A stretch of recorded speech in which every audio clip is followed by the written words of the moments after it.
Hello, and welcome to the Difference Makers live podcast. Today, I have a very special guest with us. He is typically our podcast host when we record our episodes, but today I have him on our hot seat. He is Dr. Jim Hoven. He is the COO here at Ramos Law, and I'm excited to ask you some questions. We're doing a Q&A, so hello, welcome. Hello. You know, I've been looking forward to this, Anita, because when we talked about doing this show, you had mentioned a couple of topics, and as your brain is so creative and so wonderful when it comes to this side of things, that you're one of our chief talents in this area. When you talked about the area of helping people grow into their best version of themselves and how that relates to things like leadership and teamwork and all that kind of stuff, that is one of the things that I love absolutely the most. So for the fact that you've asked me to be here, super honored, and can't wait to be in the hot seat and do my thing. Yeah, no, I'm excited to have you because you're a wealth of knowledge. You've been with Ramos Law for some time. So I kind of want to get into all the things of leadership within business and leadership within your own life. And how can these people that are listening in and tuning in, how can they, bring this into their life or their business? Because we are a pretty big organization and we're led by amazing leaders, you being one of them. And so I just wanted to get the insights on everything. Man, let's do this. Before we get into it, can you just introduce yourself, your background, how you became a part of the team, and all those things? Sure. So I'll try not to make this too awful long because this could go for a while. But so I'm a chiropractor by training, and I graduated from chiropractic school in 1991. I actually got hurt in a football injury in high school. That's what set me on the path to chiropractic. Wow. So opened up 5 clinics throughout my 20 years of practice and was just enjoying a great career.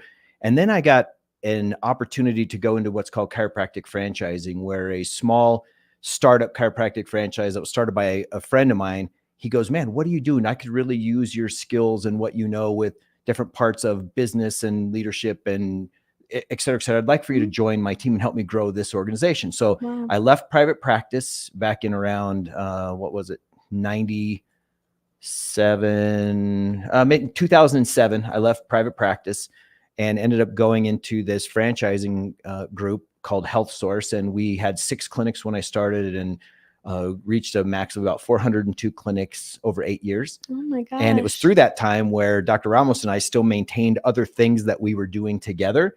And then when he had gone to law school in that meantime. And then when he got out, he'd been in practice for a little while. And he said, "Hey, I could really, really see how we could team up together to do some cool things in the law firm, because of the skill set that you would bring in and the things that we have, and how we could scale this business and how we could take it to more people in different regions of the country and that kind of thing." So that was for me 7.5 years ago. And it's been an amazing ride. I can't believe how grateful and thankful I am to be here. Wow. No, that's incredible. I knew little bits and pieces of your background story, but I didn't know the full thing. So it's nice to hear that bit.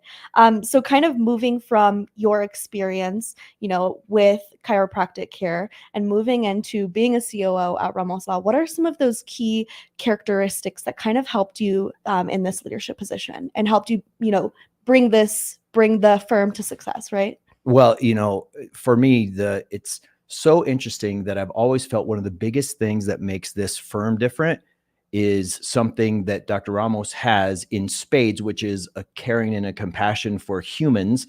And that stemmed from not only who he was and how he was raised, but also because of him being in the medical field, right? To be in the medical field, most of the time, until you experience compassion fatigue or burnout, you care about your patients. Well, imagine bringing that same type of caring like I had with my patients. I loved my patients. I love giving them care, bringing that philosophy or that ethos into a law business. Now you're treating your clients like you would treat your patients. So I think that was one of the big commonalities, and that boils down to relationships. Wow. What style of relationships? And then the other thing that we have, I think that I have the advantage of in doing my role now from all these years of, owning chiropractic businesses is, I was the owner. I had to do the things that the owner side do. I had to hire the people and get training and have great people around me so that I could do the care while the business ran. And so I've been able to now scale that and learn from those lessons to put really key people around us so that we can make Dr. Ramos's vision come to reality. Come true. That's awesome. So how do you prioritize, your personal development and your leadership development? And someone in a higher level, just like you, how could they prioritize leadership development in their daily routine? That's a great question, Anita. For me, it's all about there's one word. If I could put one word to anything that I've accomplished, as little as that might be so far in my life, I would have to put it towards consistency, because I would say that by nature, I'm a guy that loves to get things started, but I'm not a guy of details, and I'm on to the next thing. Right. And so consistency helps me overcome those weaknesses, if you will, or those non-strengths. And so anything for me as on the leadership side, I spend time learning something about leadership, minimum 2 days a week through podcasts. And then I write down something every single day. Every day I put it in. I have my own form of a journal and a calendar, and we can go through any of the details of that you would want. But I use a very specific system so that I am learning. But here's the biggest thing that I'm learning too. I work with tons of smart people. There are so many smart people around me that are way better at what they do than I am. So trusting them, but then being very communicative, letting them have, like, empowering them to grow, to do what they want to do, but also having the insights and the experience to say, well, wait, what about this? And they'll answer their own questions. Like, I might give some advice and thoughts, not on the technical portion, but on some of the ancillary things that help them get better results. And so I think consistency, listening, and again, as it comes back down to what we talked about for relationships, that's how, if it were me and I were a leader in another company, how I would go about trying to bring that into my life. Right. And so that kind of like leads me into the question, is there like a specific routine you think that these people need to have? You know, if I wake up and I roll out of bed and I go to work, am I ill prepared, or should I be doing something like, you know, reading? Should I be listening to a podcast in the morning, like setting a routine? Is there a routine or certain rituals you can put into your morning routine that's going to help you become a little more successful, or, you know, tune you and drive you into the personal development realm and wanting to push you into learning more? Ooh, I love that. That's the question behind the question. So here's the thing. Everybody's wired different, but their process can be very similar, meaning I'm a morning person. So for me, my morning routine, and I'll just kind of use this as an example. It's not what anyone should follow necessarily, but I wake up early, right? I might wake up at 4. I might wake up at 5. I never set an alarm. I just wake up whenever I wake up. But then I start a very specific set of things. One is I want to stimulate my mind in a different way. So I'm on Duolingo for many, many, many, many, many days now. And so I'll just do 5 to 10 minutes of Spanish on Duolingo to get my mind in a different direction. Then I lay there and give gratitude and thanks for the things in my life. And, you know, I always give my wife a big hug while she's still sleeping. And so I'm getting my gratitude right. And then from there, I'll watch something on YouTube. Literally, I'm still in bed, but I'm watching something on YouTube about physical fitness, because I'm going into my workout phase of the day. So my workout starts around 6 o'clock, and then I will do that for, and by the way, so say this, if you're not taking care of your body, if you're not training, if you're not building that toughness and that resilience, and that grit into your life, you won't have the energy, the stamina, and sometimes just the fortitude to get through some of the challenges, or to have to pour into other people because you're just drained, right? So anyway, do my workout, and, you know, we don't have to go into that unless you want to, of what all that consists of. Go on a dog walk to get out in the morning sun. It's good for my dog, but that sunlight without glasses, huge biological advantage and physiological advantage to do that. And then I have some protein and I come to work. So that's my morning routine. But here's the thing. If someone is more of a night owl and an evening person, getting up and doing all that in the morning is not a good idea. It's the fact that you can take those things that you know drive success for you, that allow you to be the most you can be, and putting them in the way that fits your schedule, that again, you can be consistent, because not missing is the key. If I were a nighttime workout guy, that'd be great, because I lose a lot of great hours in the morning of when I could be producing, because I have to get that stuff done. But I know myself well enough that if I wait till 7 o'clock or 8 o'clock when I'm home and when I'm settled in, I'm not going to get that physical work that I need. So I have to divide that time. And I think every leader needs to figure out when they are best. Now, I want to add one more thing. Sorry for going so long here. No, it's fine. I was just talking recently to Ian, and he's our director of culture here. He does a lot of great work with us. And we were talking about how he takes information. He goes, you know what? I've been struggling with reading books of like, just reading's not really my thing. And so I've gone to, you know, more podcasts and Audible books and all that kind of stuff. And the thing I love so much about that, it used to be, there was a saying, Anita, that said, not all leaders are readers, not all readers are leaders, but all leaders are readers. Guess what? Times have changed. The way we assimilate content has changed. So here's what he and I were talking about, just kind of came off the cuff. Mhm. Not all learners are leaders, but all leaders are learners. Mhm. So whether you're doing that by a podcast, by reading, by a seminar, by YouTube, or by connecting with people and asking great questions, or a combination, all leaders need to be learners continually. Right. And I think it's all about stretching yourself in some way, shape, or form, right? Like with your morning routine, you know that you're a morning person. Some people might be a night owl, but wherever you can, you find ways to stretch yourself. And so do you think it's necessary to figure out how much you can stretch yourself without burning out, right? Because you want to get in the podcast, you want to get in if you need to daily worship, you need to get in your fitness, whatever you need to do to be successful and set yourself up for success. But I think some people might not realize that you need to learn how to stretch yourself. Ooh. And that you might not, yes, it might be hard now, but that's for your personal development, right? And your leadership development in the future. So what are your thoughts on maybe doing that? I think that I should be asking you all these questions, because your questions are they're so self-answering. They're amazing. Because here's the thing. They always say there's very little growth. I won't say none. That's kind of the statement, but there's very little growth in the comfort zone. So as an example, I was down visiting my mom and stepdad several months ago now, and I was at their house. And so they have access to a fitness facility that I went to. And it was so amazing. I was seeing people in their 80s, 70s were the young ones. Wow. At this place, and they were all moving, right? They were all on treadmills and recumbent bikes, and they were in these things moving. But to me, they weren't pushing themselves. And at that age, look, I don't know where I'll be at that age. I'm 57 now. I'll be 57 this week. And so I don't know where I'll be in my intensity level. But what I know is, if you want to do hard things in your life, you have to train hard. You're not going to do anything and accomplish anything harder than what you're able to do. So the harder you train, and that I use the physical example because it's easy for us to connect to. If you want to run 20 miles, God forbid why anyone would want to do that. But if you do want to do that, you can't train 2 miles and then expect to do well at 20, right? You got to push, you got to grind, you got to persist through the struggle in order to get done what you want to get done. The same thing is true though mentally. If you want to get smarter at something, like there's a reason I'm not fluent in Spanish, even though I've done it for a long, long time, because, 5 to 10 minutes a day doesn't get you there. The effort it has to maximize with what you're trying to grow into. Mm-hmm. So if you're happy where you are, then you can kind of be more on cruise control and stretch a little bit. But if you want massive results, you need massive stretching, because it is the body and the emotions and the spirit are like a muscle. The harder you engage them, the better they respond under tension. Mm-hmm. That's awesome. And real quick, I just wanted to tell anyone listening, if you are live, you have any questions for Dr. Hoven, please leave them in the comments and we'll be sure to ask Dr. Hoven the questions. But other than that, I'll just be shooting some questions with him.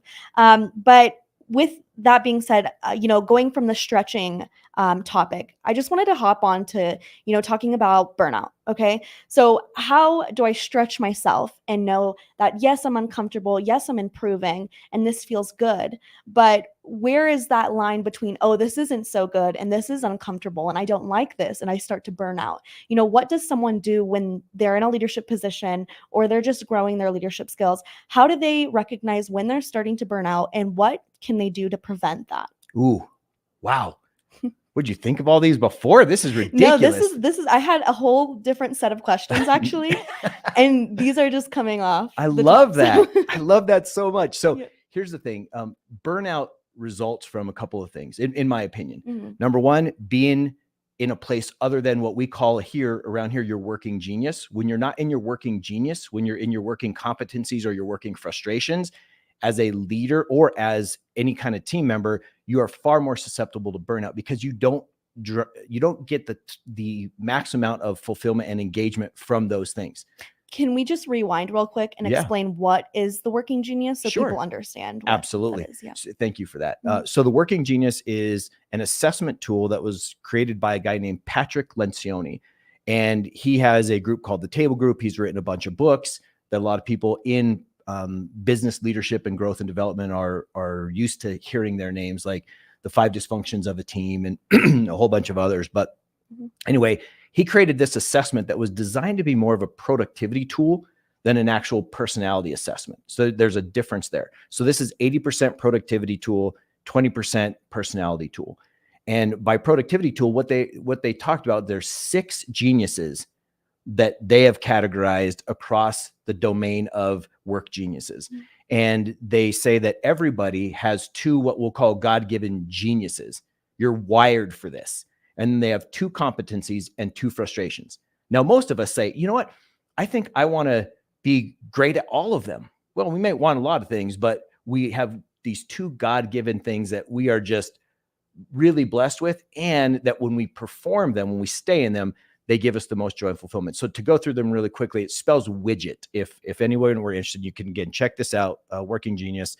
Widget is wonder. They're the question askers. They're the deep thinker, the philosophers. When they think about why the world is the way it is or how things could be better, it really juices them up. Mm-hmm. Then there's the inventors, and the inventors are the people that can you give them an idea and they're going to tell you 10 ways on how you can execute on that, right? The idea maker of here's the solution. Then there's the discerners, and the discerners are the people that go, of all these ideas, these are the best 3 that we should take. It's natural. They don't need all the deep information and experience. They just have that gut feeling, and they can take everything and make great decisions right away. Then from there's the galvanizers, and the galvanizers are the people that by nature are, they rally people together. They get them excited. They build momentum. They fire people up to get a job done. And then there's the enablers. Mm-hmm. And the enablers, they're the glue of organizations, because they're the people that step in and say, okay, I see what the mission is. I understand what we need to do. And I'm here to help in any way I can. Their first question is, how can I help? Those people that say, what do you need? Mm-hmm. I got you. How can I help you? And we'll get this done. Those are your enablers. And the final group is the tenacity people. And the tenacity are the folks that go, just give me the list, get out of my way, and I'll take this over the line. So we all have 2 of those geniuses. And when we're in those geniuses, burnout's real hard to do because we're getting actually fueled up from those things. But competencies, that's the danger zone, because we can be great at our competencies. And once we get recognized and rewarded for that, like, Anita, you're so great at this and this and this. And let's say it's part of your competencies, not your genius. Mm-hmm. What are we going to do? We're going to pile more of that on you. So what that does is it takes you out of your time in genius, and that's where that can lead to burnout. And then your working frustrations are the things that you might be good at those too, or you might not be good at those, but the more time you spend there, the quicker it sucks the soul and the life out of you. Mm-hmm. So that would be on the working genius side. On the other side, again, take care of your body, right? You have energy, and that prevents burnout. And also the last thing I would say on preventing burnout for leaders is, or anybody for that matter, is to make sure that you're getting enough rest and recharging. Like, you can't grind all the time. Mm-hmm. Nothing grinds forever without losing its charge. Right. So you have to know how you best recharge. How do you regroup? How much time off do you need? What do you do with that time? And I think that little combination is a great recipe for avoiding burnout. Right. No, that's awesome. And on your last point, I know that Dr. Ramos needs like 4 hours of sleep and he's good. Mm-hmm. But for me, I need a full, at least 7. If I get 8, I'm very happy. Yes. But yeah, I like that last point. People need to understand how their bodies work and do what works for them. And yeah, for me, I would say like working out definitely refuels me. Mm-hmm. It makes me feel more energized than not. But for instance, someone might try a different type of workout and that might not work for them, and they might be really exhausted after doing hot yoga or something. Yes. So yeah, I totally understand that. But I want to switch gears because Andy Keith actually just sent a question in. So he said, what is your favorite thing to do to have fun? Do you believe in team building events? Oh, okay. So I'll take that as a 2-part question. Andy, thanks for sending that. I appreciate it. The things that I love to do most personally to help me have fun, I love fly fishing. I love it so much. And I love disc golf.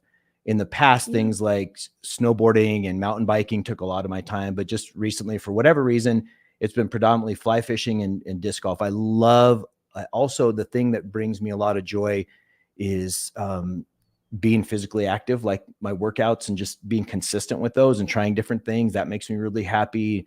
And that refuels my tank as well. What was the second part of his question? Let's go back to it. It says, what do you believe, or do you believe in team building? Oh, yes. Oh, absolutely. Team building to me is one of the most critical things that we can do, because especially from the leadership position, how do you get to understand your team if you don't know your team?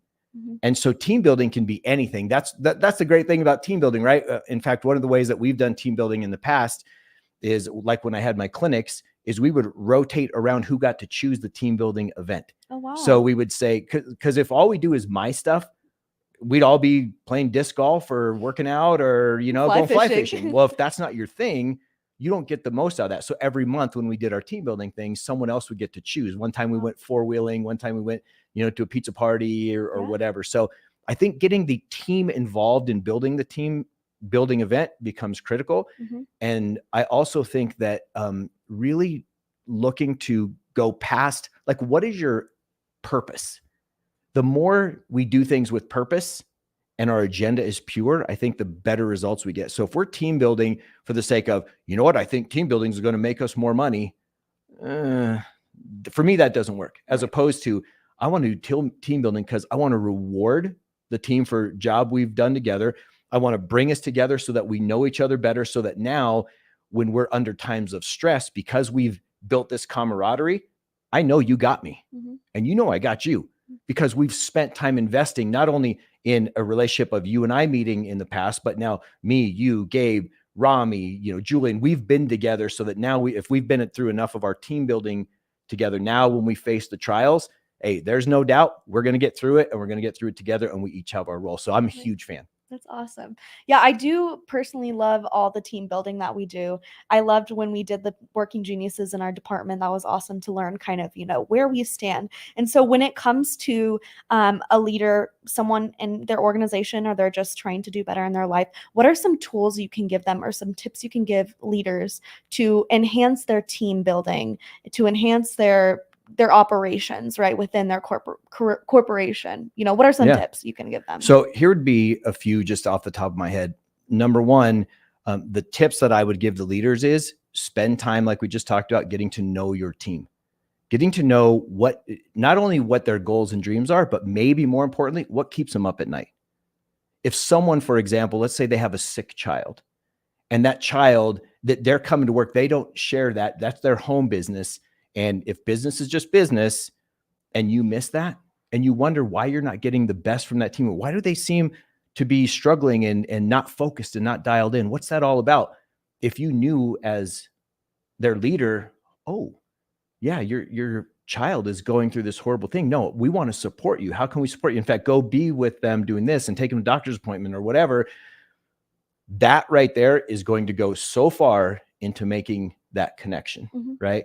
But then I think other things besides knowing their strengths and weaknesses, knowing what the goals are of your department or your division or your business or whatever you're leading, what are the primary things, the primary objectives that you're trying to reach, and have you communicated that effectively?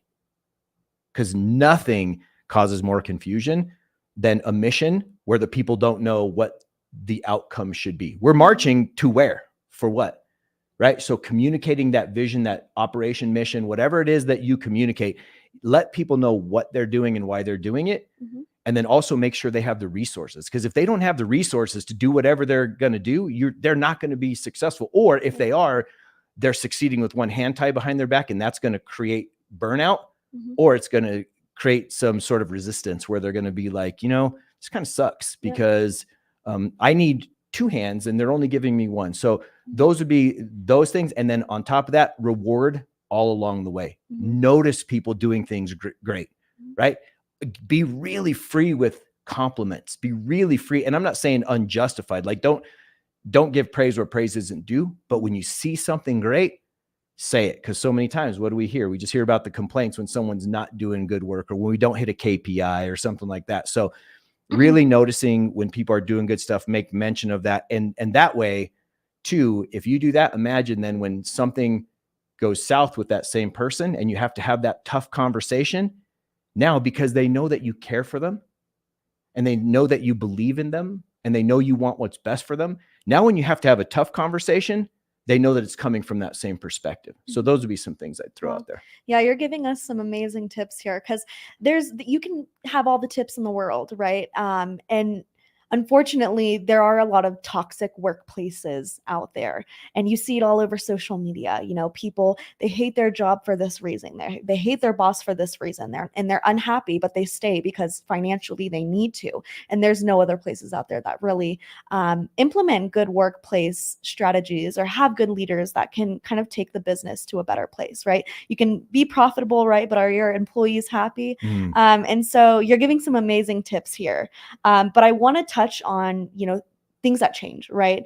Everything is always changing throughout the world. So how can leaders be adaptable to the new situations, right? Like AI is a thing now. Yes. And a lot of people either hate it or they love it. So that's just a little example, but how can leaders stay adaptable in order to make sure that their team is being successful and they're being successful with their team? So from my perspective, and again, I'm more on the old school style or side of technology. I rely on you guys, right, to help me with technology. And so I think it's foolish as a leader to keep our head in the sand on what's coming down the pike. I think that's very, very foolish. That said, a leader and a company has to stay true to its mission and its purpose and its values if it's going to maintain that integrity that brought people there in the first place. Like you mentioned a minute ago, Anita, about people hating their jobs and all that. And I hope that, you would be in the position to know what it's like to work here from like how the culture has been set up. That literally, we have someone, his name is Ian Carella, and he does a great job of making sure that he's connecting with people, saying, how is your work experience, and putting programs in place and all that kind of stuff. So I think you have to it's a combination to remain relevant. You have to stay up with the changing times. It doesn't matter whether I like AI or not. AI is coming. So someone on this team better understand how we best utilize it while honoring our core values. And our core values here in this business are care deeply, communicate openly and effectively, put others first, pursue excellence in everything we do, and have fun and be engaged and fulfilled while you do that. So I don't care what tool brings us there, but it has to bring us there. Right. If it brings us to have a horrible day at work, don't listen to people, cut corners, and if it's everything else, then that tool isn't going to work. So I think staying relevant by having someone at least know what's going on, by staying true to who you are and who you want to be and what your vision is and your mission as a company to the public or to the organization you're serving, that's the win for me. Wow. No, that's definitely something great. And I kind of want to back up and just talk about core values real quick. When should someone in a leadership position, say there's a small company, should they have their core values established ASAP? Should they wait a little bit? Like, can we go back and just talk about core values and how important that is to set that as someone in a leadership position? Yes. Ideally, we are setting our core values and then honoring and living up to those. But I'll tell you this, whether you have official core values or not, the team is living the core values. It just depends on what are they, right? They might be stated, they might be known, they might be conscious, or they might be subconscious.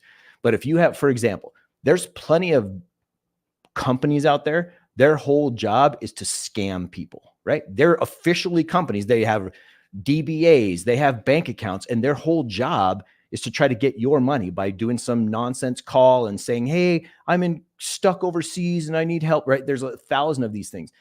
The core values of that, they're poor core values in my opinion, but they're operating that whether they have them on the wall or not. You know what I'm saying? Yeah. And so ideally, any organization, this could be a church, this could be a nonprofit group, it could be a sports team, it could be a business, whatever it is.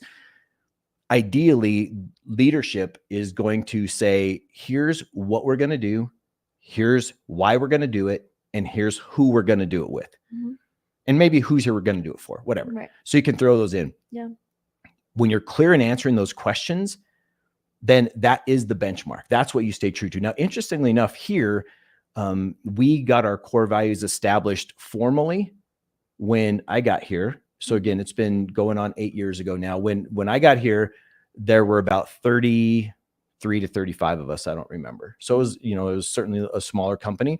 So I had the opportunity when I came in to basically sit down with every person that was around over a 2-day period.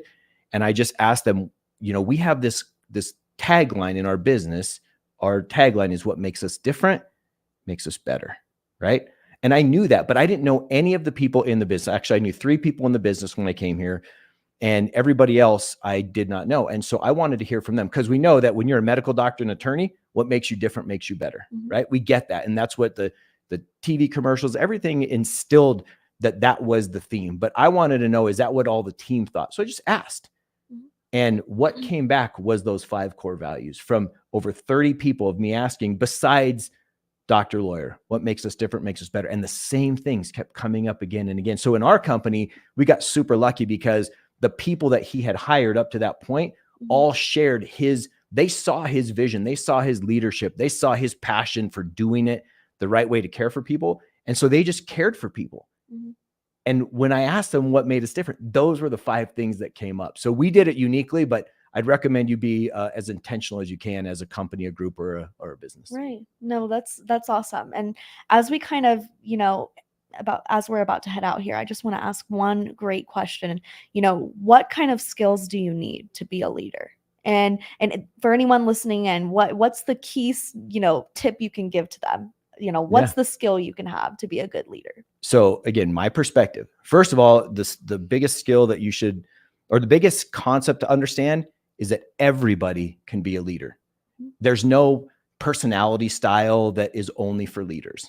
There's no working genius pairing that's only for leaders, that leaders are best at. There's great leaders with every personality style. There's some outgoing, there's some introverted, there's some tenacity leaders, there's some discerned leaders, right? There's all these leaders.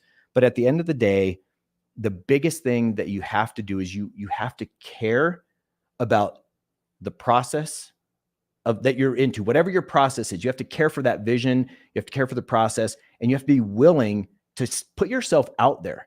Say, how am I going to grow? Because I know people are depending on me, right? Be a person of your word. When you say you're going to do something, do it, right? And do it with fervor, and do it with excellence, and bring value. And when you do that and people start following what you're doing, they see you first, because according to Maxwell, John Maxwell, there's 5 levels of leadership. And I'll go through them quick, because I know otherwise I'm going to have you here all day. You can tell I'm ramped up, right? I'm just getting warmed up. So there's a leader by title, and then there's a leader by likability factor. So someone likes you, they'll follow you for a while. Because title leaders, they only get followed until people realize, look, they don't care, right? Then there's likability leaders, where you get followed because people like you. Then there's productivity leaders, meaning, man, that guy crushes it. That gal is relentless. I'm going to follow her because I want to be like her.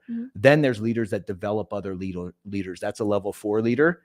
And then there's a level 5 leader, which is a leader that has an impact on a global scale. So there's not very many of those. So if you want to be a level 2 leader, care deeply for people, right? Show kindness and candor. If you want to be a level 3 leader, kick butt, take names, don't look for the glory, and people will follow you. If you want to be a level 4 leader, you got to pour into yourself the leadership like we talked about. You got to learn on what your teammates, who they are, what they love, what makes them tick, and how to help them. And you don't know how to help them if you're not studying yourself, right? Think about it like this. A stream flows into a body of water. If there's no outlet, the stream just overfloods and nobody gains anything from it. If there's no inlet, if you're not pouring into yourself, then that lake, that pond just evaporates, stagnates, and dies. So either way, if you're going to be an effective leader, you have to take information in, always be learning and growing, share that with the people that are on your team, and now interact with that. So those would be some of my thoughts. That's awesome. I love everything that you've given to us today. You've definitely given us some gems. And this might be a little similar to my last question, but if you could just tell people one thing, it doesn't have to be leadership, it doesn't have to be anything, but if you can just tell, the people one thing before we get off here, what would it be? It's funny, because a lot of times I'll ask people on the podcast, if you've had one piece of advice that's ever been given to you, or one thing that you've learned along the way that you would pass along as being a foundation or a cornerstone of who you are as a person, what would it be? And for me, it would be 2 things. Normally I would say one thing, but after this, it's popped in my mind 2 things. One, understand the importance and the value of relationships and nurturing them at every level, right? Personal, business, faith, everything, relationship with yourself, all of it. And number 2, whatever you decide to do, be consistent and relentless in your consistency. That if you will do those 2 things, be consistent and dive into relationships, something good's going to come out the other side. Yeah. Wow. That's a good piece of information. Thank you so much for giving that to us. It's been my pleasure. Yeah. Well, thank you again for joining us for this live Q&A. I know it was a lot of me, giving you questions. No, it's great. But yeah, you definitely gave us some gems here. So I'm glad I was able to put you in the hot seat. And I can't wait to do this again some other time. I would love that whenever you're ready. Yeah, awesome. All right. Thanks. I Well, hope you guys thank have a great day too. Yep. Everyone have a good day. Make sure to follow us on social media. And if you ever want to give us a call that 800 number down at the bottom of the screen. Everyone go have a great day.